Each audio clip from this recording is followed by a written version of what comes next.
Hello and welcome to the London Car Alarm Company. Today we fitted a Starline i96 on a brand new Range Rover Sport 2020 hybrid. How the system works is every time you jump in a vehicle, if you haven't got a Starline Bluetooth tag present, the vehicle won't start. So at the moment we've actually taken the battery out of the Starline, and if we try and start it, put a foot on the brake, try and start it, you see the vehicle won't start and it will just cut out. So what we're going to do now is we're going to put the battery back in the tag. So the battery is now back in the tag.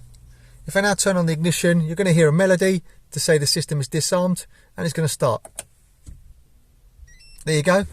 Foot on the brake, start the vehicle. Vehicle's now running. Really clever bit of kit. Don't have to go through a push sequence, just jump in, seize the tag, start the vehicle. There are much more other features on here.